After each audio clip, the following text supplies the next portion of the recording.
የከሰረ ሰው ብሎ ማለት አሉ ኢብኑ ቀይም አልጀውዚ ረህመቱላህ ዐለይሂ ከስምምነት አንፃር ሰፍቃ ማለት ስምምነት ነው ከስምምነት አንፃር በጣም የከሰረ ሰው ብሎ ማለት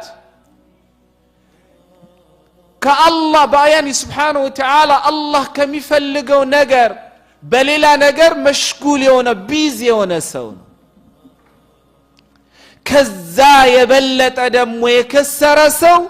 በሰዎች ቢዚ የሚሆን ራሱን የረሳ ሰው ነው አሉ በሰዎች ቢዚ ነገር ግን ስለራሱ ማለት ነው ምን የሆነ የተዘናጋ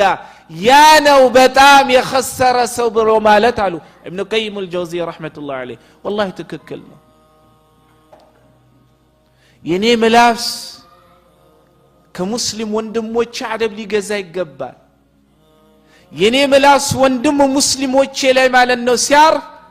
እነሱም ማለት ነው የኔ አይነት ምላስ የኔ አይነት አንደበት አጥቶ አይደለም ሙምኪን አላህን ፈርተው ነው لذا يقول الشاعر لسانك لا تذكر به عورة امرئ فكلك عورات وللناس ألسن شاعر من هلال لسانك لا تذكر به عورة امرئ بزي ملاسة يسول جوجم على انه نورن من التارق اتناقربت سبيشالي رمضان فكلك عورات وللناس ألسن انت راس على انه كاقر اسكتشن كلا تدرس بزو نوروچن تشكم متيرنا ልክ አንተ ባንደበት በምላስውን ሙስሊም ወንድሞችን እንደምትጎዳው ሁላ ለነሱም እኮ ምላስ አላቸው ይላል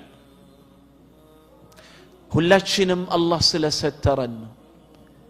ሁላችንም አላህ ወንጀላችንን ስለደበቀልን ነው ቆመን መሄድ የቻለው ስለዚህ ሙስሊም ሁሌ መጨነቅ ያለበት ሙስሊም ሁሌ ማለት ነው ማድረግ ያለበት ስፔሻሊ ረመዳን በሚመጣበት ሰዓት የሙስሊም ወንድሞቹን ማለት ነው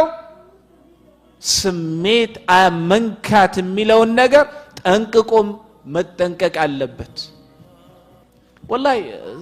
ረመዳን ሲመጣ ምናውቀው ጉዳይ ነው መጡ ደግሞ ይኸው መጀመሪያው ሰፍ ላይ ሊያጣብቡን ይኸው ከመጀመሪያው ሰፍ አወጡን አትበል ወላሂ 11 ወር ላይ ማለት ነው የመጀመሪያ ሰፍ ስለሰገድክ አላህ የተቀበት የሚቀበልህ አይቀበልህ የምታውቀው ጉዳይ የለም ያንተ ጭንቀት መሆን ያለበት አላህ እንዲቀበልህ ሁሌም ዱዓ ማድረግ ነው የኔም ያንተም ስራ ከሰራም በኋላ አላህ የተቀበል ማለት ነው